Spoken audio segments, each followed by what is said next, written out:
Hey guys, it's Matt here. It is Saturday, September 19th. Just going to do a recap for the week. You can see I've got my journal pulled up over here, which if you want to, I guess you can pause the video and read through this. Um, but it's just kind of a guide for me. And then I've got a chart pulled up over here from TraderView. And then I took some screenshots of trades later in the week so we can look at the actual charts rather than the TraderView chart. But I didn't think of that early enough in the week or remember to do it. So Monday, I actually ended up, usually if you've been following along at all, I don't typically, I haven't been borrowing shares. I just do things that are easy to borrow in CMEG, but really SAVA was the only gapper, and it was a great setup pre-market. I just really liked the look of it. And so I was like, all right, this is worth it. I purchased 600 borrows. So the fees were kind of heavy. So at CMEG, there's a $25 flat fee. And then at 1.5 cents per share, 600 shorts was $21. So add those two together, right? So you kind of have to outrun that. This $25 flat fee, I contacted CMEG to see if I could get that waived, just because I don't notice that any other broker does that. And they basically said no. So we'll talk about that a little bit later and how it's going to maybe affect where I go from here. But the new commission structure is actually really good. It's a 0.004 per share with a minimum per order of 50 cents. It's night and day between paying $2.95 per execution. So it's allowed me to really be a lot more liberal with my entries and exits. So you can see it here anyway. SAVA, SAVA. I have this trade pulled up. It basically popped up here. Got some resistance around the 7.5 area, and let's pull this up actually. I got short 100 shares at 740. I actually thought maybe this was going to push up above this, so I only went in with 100 shares, which, in hindsight, I didn't need to borrow 600 shares then. It was probably a little much, but I looked at my buying power and said, okay, at max I could short 600 shares of this around this price, so that's what I'm going to borrow. So anyway, 100 shares in here at 740, took 50 off at 673, took another 25 at 647. Oh, this should actually be two trades. Interesting. I got to break that up. And then another 25 here at 627 to close out the position. And then I reshorted here at 631 on this pop, and didn't quite catch the top of that there, but then covered it at 595. So actually, let's just do this while I'm here. Split that trade up. Cool. So that's that day. SAVA. It was a good day. I mean, I had 4 trades, technically all winners with this one little $1 thing. This was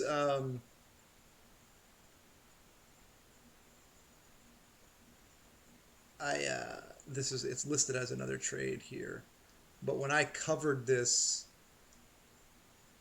maybe that was later. Yeah, I can't remember. One of these times, I think it might have been this one. I had 50 shares, and I covered with the wrong hotkey and bought 100, so I ended up going long 50 shares, and that's this $1 trade here. I just kind of got out really quickly. It actually popped up a little bit. I could have held that for a decent profit, but anyway, I don't remember where that was. And then came Tuesday, IPOB, which was easy to borrow, and so that's what I decided I was going to play. And this thing just I'm going to go this way. This thing just chopped up all day. Here, let's look at my worst trade. But you can see, I mean, like anybody, I was shorting this, right? And I didn't short it right out of the gates. I think I tried to re-hit or something. To be honest, I don't really remember. I guess I did short it right out of the gates here at 933, but I don't I don't know how I didn't make more money on that. I guess it really didn't move that much. It didn't have that much range. Anyway, doesn't matter. It wasn't a good day. IPOB was one of the SPACs, SPAC, that came out this week, and it probably wasn't a great idea to be shorting this thing. You know, you can see here I really got eaten up on this terrible trade. You know, I was just on the wrong side of it. I wasn't playing the right setup. It was a poor decision from the get go. Okay, I'm going to let's minimize that. Let's open up this. Do that? Yeah, that'll work. Okay. Wednesday. Kodak. You see, I did okay at the end of the day. I did have to pay for borrows on this. So you can see, took 200 shares here at what I thought was going to be this resistance point, and it got away from me. I ended up, that's okay. It wasn't my planned full position size. I had more in. So let's actually look here. So I added 100. It halted up here. And then out of the halt, it popped up, and I really caught a good read on like, okay, that's as far as it's going. So added 100 here at $11, and then I covered 200 at 10.60. This is the part that I'm not sure was the right decision. This cover here, because, well, actually we can. This is kind of dumb. I can zoom in on this a little. There we go. You know, it just basically at this point I wasn't convinced that this thing was going to fade completely. I thought maybe we'd get that's sort of what it did. Almost pull down here to the moving average and maybe make a run back up. And when I saw it kind of hit what was, I believe, my average, I was like, all right, I'm just going to size down a little bit and take some off. So anyway, I took that 200 off at 10.60. In hindsight, you know, man, it would have been nice to be holding more than 100 shares here, but was patient. Took my next 50 off at 9.71 and then covered the rest here at 9.47. Which is where my next trade comes in. I reshorted here at 9.75. Took half each off at 9.53 and 9.42. And then this third one, you can see I got short here. Took a stop here. I don't think I stopped out of my whole position. Let's look at that.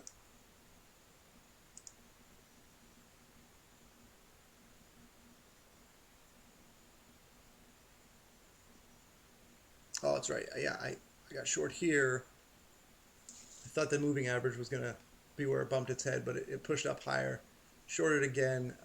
Took some of that off. So I was just kind of managing this.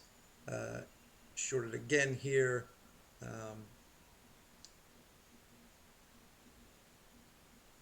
And then took some here. This isn't making sense. I don't know. I got lost in this somewhere.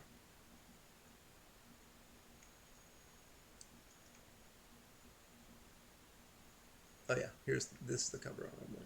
So I shorted here again and then covered here and covered here, and I was all out of position at this point. It doesn't really matter. You can see. If you want to, pause the video and match it up.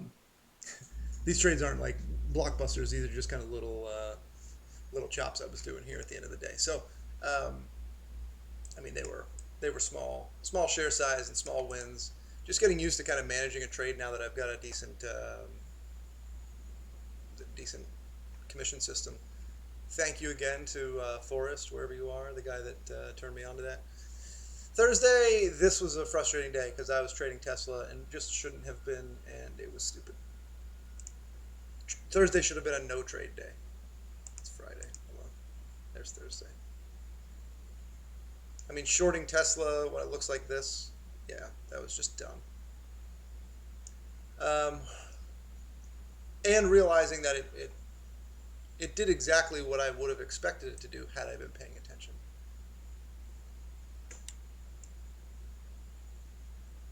So it basically, and this is, there's a swing trader that I follow on Twitter who a friend of mine worked with, and one of his things is like these big stocks, Tesla, and he trades a lot of the big techs like Apple and Facebook and those guys, Microsoft. He says 70% of the time they fill the gap from overnight, right? So from wherever it closes to wherever it opens, 70% of the time the gap fills. It's like it's an easy high percentage play, right? Which is exactly what Tesla was doing here. I don't have the daily chart to show you, but it was filling the gap. It had opened lower and slowly climbed its way higher and filled the gap, and then even a little bit more, I think. I think the gap was here. Maybe that's why I have that line drawn. I forget. Um, and then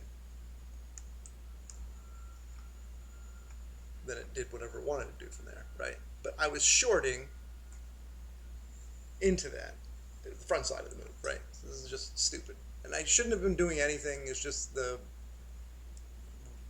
chat room that I'm in, the guy was trading Tesla, and so I decided it was going to be a good idea, which was dumb. Let's look at, so this is Friday. Friday's tough. Um, Again, trading Kodak. Sorry about that. It was pretty slow, but then Kodak popped up, and I was like, okay, I'm gonna get some borrows, and I'm gonna trade this thing. And I really should have sized up here better. I only took 100 shares. I got nervous on these candles when it popped back up here to this 12 point. This was $12. You can't see it on the chart on this chart, but in fact, I think I tried to order more here, and I just hesitated for too long, and then I didn't want to get in too low, like down here, because then if it does run up, I'm giving up more. I was trading very scared yesterday, which is frustrating because that's more annoying than just about anything. But I mean, it ends up being a winning trade, but I would have liked to be able to have size here because there was a wall here at 12. It was pretty freaking obvious, and I just didn't have the sack to really size up. So anyway, you can see my entries and my exits. I was out by this point, which again I could have held for more, I guess, but um, I need to break this one up too. I was back in here and covered there, and then I took a loss here, and then I think there's one more trade. Oops, keep doing that. Sorry, guys.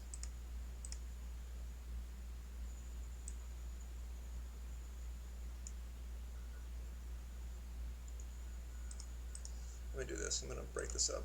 So for any of you that use TraderView,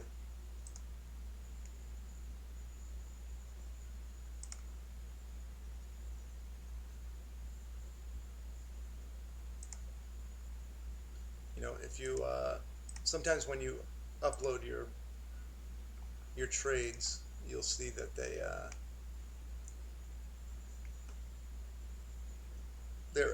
multiple trades are all under one trade because it's all under one name. You can split them like that. So you just go into the detail and then over here to advanced, and then when it's available, there's a split trade button. Anywho, you can see this is the one I took the stop on, and then let's look at this one because I gave back any profit I did have. So basically, I had made enough early in the day to cover my fees, the borrow fees, and then I came back and sat down around it was around a little after 2 o'clock Eastern, 11 o'clock my time, and I just gave it all back and then some. So you can see got short here at 1169, thinking that high of day level that we hit before early in the morning where there was that big wall would be a good resistance point. It popped above that, and I hit another 100 shares short, covered 100 here, got short again here. If I would have just taken it off here and walked away, that would have been okay. But I only covered 100 here.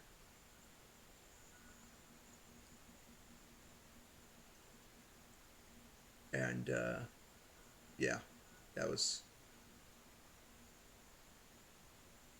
frustrating. I should have just taken the whole position off here. I was thinking though it was going to fade. I mean, it looked like good resistance up at this point. Then it, started to climb back. I got short again. I stopped out some. I stopped out some more up here at the fucking top of that move. And then I did the same thing here. I tried to get short again at that same level, which actually didn't look too bad. And then I literally top ticked this. The 1251, which is my cover spot, was the top of the day.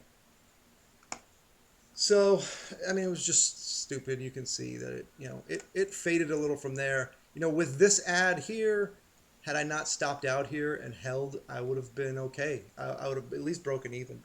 But it just wasn't a good play. I shouldn't have even been trading this. It's just that I had the time, and since I bought the borrows, okay, so that's something we need to talk about, or I need to talk about. So, and let's do this. Let's pull this up. So I've got for those of you who don't know, I cover this up just so you don't see my account information. This is the back end report for in CMEG for my account. Okay. But you can see I've got the pulled up just for the week. Okay. So the whole like having to borrow shares and then feeling obligated to make at least that much back and then some, because basically what happened yesterday was in the morning, I was like, okay, I made enough on those trades, although they weren't ideal and I didn't size up as much as I could have. I made enough to cover at least the cost of the borrows, right? Including the flat fee.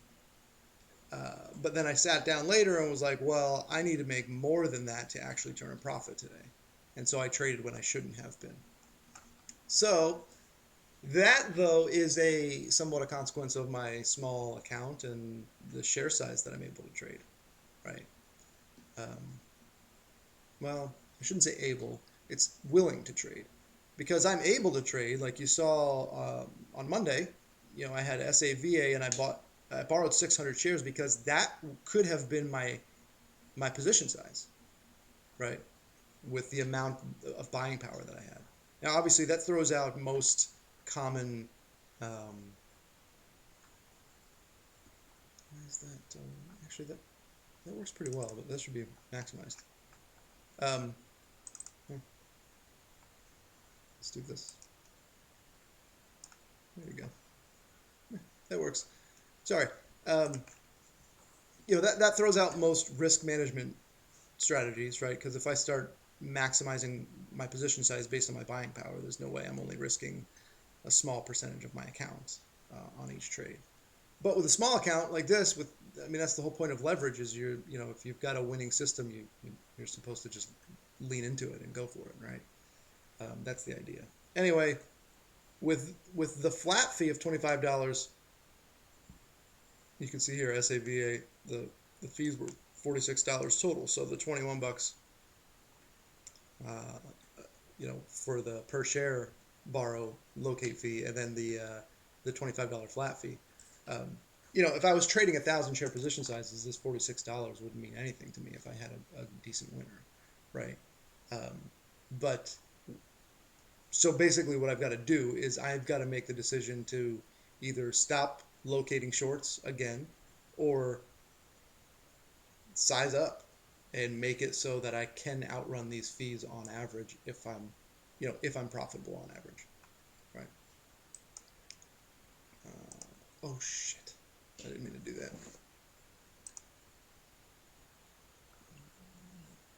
Can I just...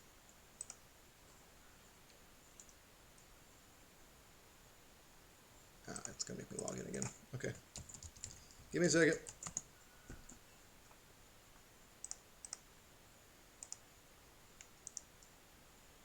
Okay, so there we go. So anyway, you can see at the end of the week, my gross profit was $111.20. Commissions were 48.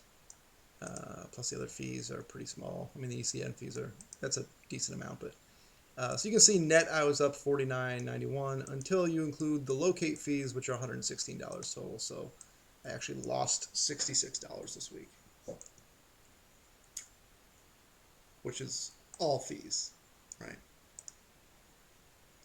So here's the thing: if you're long biased, CMEG, it makes sense. If you're short biased, with the amount of shares that I'm trading, it doesn't make sense.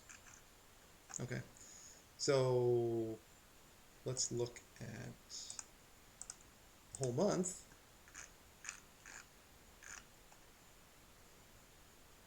So you can see gross 488, net 336, and then the fees bring me down to 220. Which honestly, I mean, $220 on a $1,600 account. That's that's not terrible, right? Like that's not that bad. But I got some decision making to do on whether I want to keep locating shares or not. It almost sucks that it worked so well on Sava on Monday because it was like, oh, that worked really well. Like I outran the costs, right? Uh, yeah, you can see that here, right? I was still profitable. So then, of course, when it works the first time, you think it's going to work every time, right? All right, I'm going to take this off so you can see this. Let's make this big. So this was my P&L for the week. But here's the thing. So for the week, this is just this week, my average per share was 5 cents. It's pretty good, right? My win ratio was good. Average winner versus average loser, that's a little lopsided, but with that win rate, it actually should work. It was just really the fees. The fees versus my position size that isn't working. And then you can see my stats for the month. Down to 12. I think before this week it was, the first 2 weeks it was up around 20. Yeah. So this was a losing week too. I got to keep that in mind. Not a losing week. My gross was slightly profitable, but it wasn't a good week. But 12 cents per share. This is for the month now. Win ratio is good, 73% win rate, and then yeah, this average winner versus average loser is much nicer there. It's 1-to-1. So anyway, that's where I'm at, guys. So just something to consider if you're thinking about CMEG. Crunch the numbers on all the fees and everything, and know what you're getting into. Because if you're short biased and it's a small account and you're only comfortable with maybe 100 or 200, 300 share position sizes, that $25 locate fee, flat fee, along with the per share locate fee, it's going to eat you up. So just know that it's coming. All right, guys, have a good one. We'll be back at it Monday.